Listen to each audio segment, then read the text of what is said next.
Today, we'll be going through all the steps to successfully install JambAid and make your door look brand new.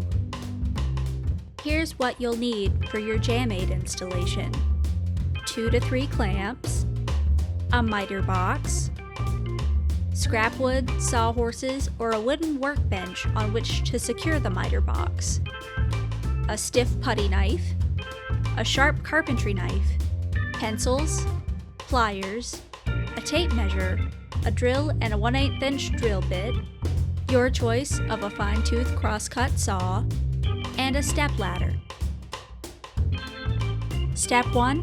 Confirm the following: that the current door system already has brick mold, the existing frame is still structurally sound, and the jamb width.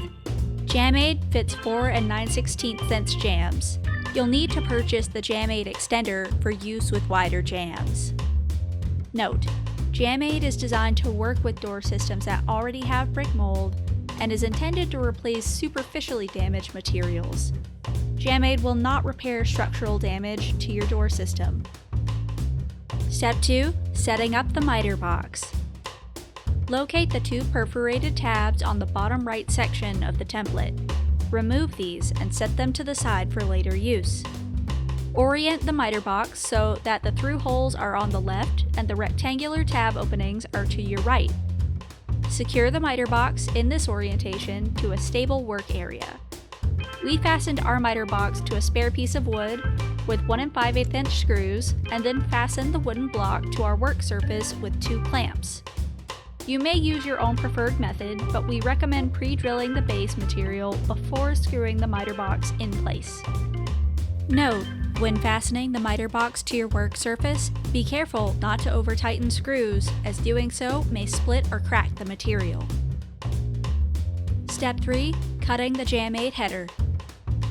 Measure across the top of the header from jamb to jamb from the interior side of the door. Add 4 inches to this measurement. Starting with the left side of the header, place a JambAid leg with the brick mold face down into the miter box. Align the edge of the JambAid with the 45-degree angle miter line. Make sure the brick mold cover and JambAid edge are flush with one another. Ensure the piece to be cut is firmly secured against the sides of the miter box, level and flat to the bottom of the miter box. Depending on your setup, you may need to place spare wood under the far end of the JambAid to ensure that it remains level. Clamp the JambAid to the miter box, keeping the clamp arms out of your way. Cut the left edge of the header at a 45-degree angle by placing the saw between the miter guides and slowly cutting through the JambAid until the top portion breaks away. Cutting the right side of the header. Measure from the cut edge across the top of the JambAid brick mold using your measurement from above. Don't forget to add 4 inches to this. Use a pencil to make a guideline. For this cut, orient the JambAid with the brick mold facing up and away from you. You'll notice that the miter box has guidelines for placing the JambAid piece securely in this orientation. Ensure that the JambAid piece is sitting flat in the slot on the bottom of the miter box. Align your guideline with the 45-degree miter line, clamp JambAid in place, and cut the right side of the header.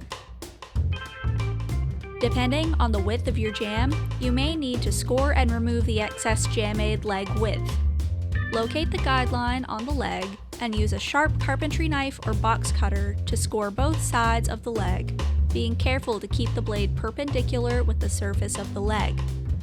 Cutting at an angle may affect how easily and cleanly it breaks away.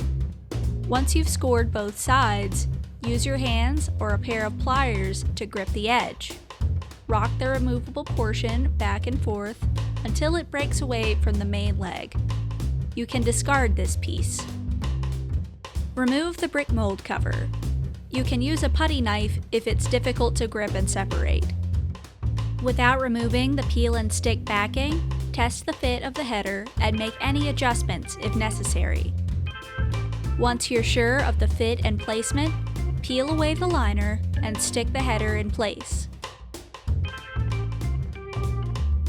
Note, the peel and stick backing on JambAid is very secure and durable. You will not be able to easily remove JambAid pieces once the adhesive lining makes contact with the surface of your jam. Fasten with 3 to 5 screws throughout the header into the stud. Reinstall the brick mold cover on the header. Note, it's very important to install the cover and leave it in place before moving forward, as upcoming measurements depend on the brick mold cover being properly in place on the header. Step 4. Cutting the right JambAid leg. Depending on the width of your jam, you may need to score and remove the excess JambAid leg width. Locate the guideline on the leg and use a sharp carpentry knife or box cutter to score both sides of the leg, being very careful to keep the blade perpendicular with the surface of the leg.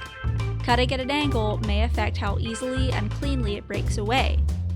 Once you've scored both sides, use your hands or a pair of pliers to grip the edge.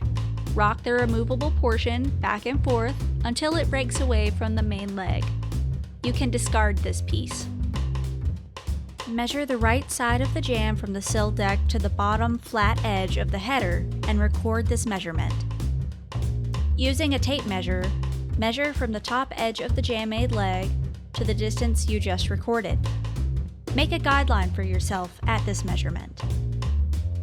With the brick mold face down in the miter box and the JambAid leg against the side of the miter box closest to you, make sure that the brick mold cover and JambAid edge are flush with one another.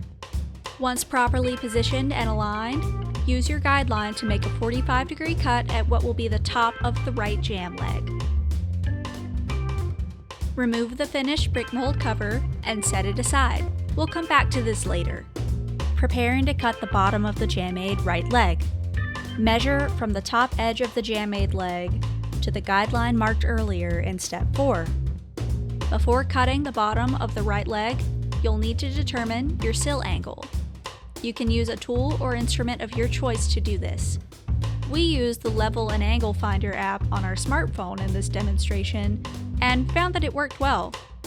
Now, align your guideline with the dado on the miter box that fits the angle of your door sill with the flat skin side of JambAid on top, and cut the bottom angle.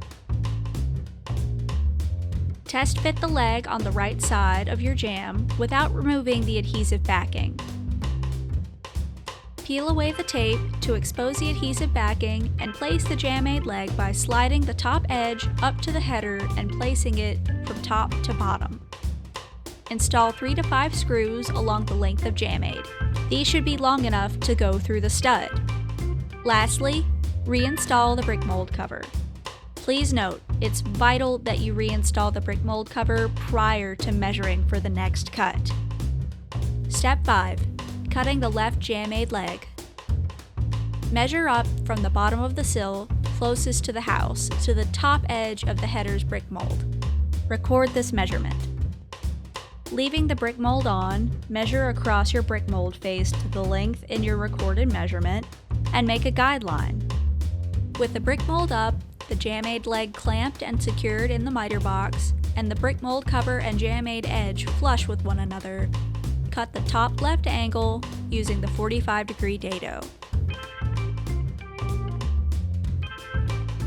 If necessary, remove the extender leg like we did in step 4. Remove the brick mold cover and set aside for later.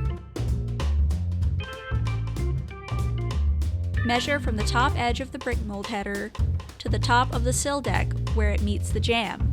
Record this measurement. Measure down from the top of the 45-degree angle to the length you just recorded and make a guideline. Find the sill angle for the left side of your jam as you did in step 4. With the skin side down in the miter box as shown, align your guideline with the dado that matches your sill angle and cut the bottom angle of the left JambAid leg. Peel away the tape to expose the adhesive backing and place the JambAid leg by sliding the top edge up to the header and placing it from top to bottom. Install 3 to 5 screws along the length of JambAid. These should be long enough to go through to the stud. Then, reinstall the brick mold cover. Step 6. Final steps. Pull off any strings from the brake line. Caulk along the top miters where the legs meet the header and along the bottom where the JambAid meets the sill.